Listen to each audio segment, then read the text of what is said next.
ఇక్కడ ఆఫీస్ పక్కన మనకి లోస్ ఉంటుంది. సో లోస్లో ప్లాంట్స్ వెజిటేబుల్స్ చూడడానికి వచ్చాము. చూడండి ఇన్ని రకరకాల చెట్లు, ట్రీస్, హర్బ్స్ అన్నీ ఉన్నాయి. మీకు చూపిస్తాం అక్కడ. So hot pepper, jalapenos, bell peppers. So చూడండి దీని రేట్స్ చూడండి, అన్ని $4, $5 నుంచి $23 వరకు ఉన్నాయి. హర్బ్స్ అయితే చాలా కాస్ట్లీ ఉన్నాయి. ఇవి కాకుండా మనకి ఇటు సైడ్ కూడా ఉన్నాయి. ఇక్కడ నడుచుకుంటూ పోతుంటే మొత్తం అవే. ఇక్కడ చూడండి పెద్ద పెద్ద చెట్లు కూడా ఉన్నాయి. ఇవన్నీ డిఫరెంట్ థింగ్స్.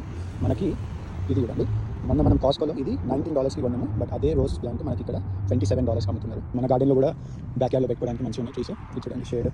ఇట్లానే మనం ఇప్పుడు కొన్నా కూడా మన కార్లో పట్టం కూడా పట్టదు. సో దీనికోసం అని చెప్పి సపరేట్గా ఆన్లైన్ ఆర్డర్ పెడితే వాళ్ళు పట్టుకొని వస్తారు ఉండొచ్చు. ఇక్కడైతే నాకు మరి ప్రైస్ అయితే కనిపిస్తుంది. ప్రైస్ చూడండి $119 ఈ చెట్టు. ఇప్పుడు మనం లోస్ లోపల ఉన్నాము. మనకు కావాల్సిన టూల్స్ అన్ని గార్డెనింగ్కి ఇక్కడ ఉన్నాయి. మనకి ప్రైస్ రేంజ్ వచ్చేసి అన్ని డిపెండ్స్, మనకి సైజ్ ఎంత కావాలి దాన్ని బట్టి $50 నుంచి ప్రస్తుతానికి అయితే మనం ఒకటి $13కి ఒక చిన్నది గడ్డపారలాగా ఉంది. ఇది తీసుకొని తోవడానికి యూజ్ అవుతుంది. 5 వచ్చినాయి $10కి. కానీ మనదేమో ఇంత బుట్టి కాదు. ఈ కార్లో ఇప్పుడు ఈ 5 బ్యాగులు పెట్టి తీసుకొని పోవాలి. ఒక గంట ప్రయాణం ఇంటికి.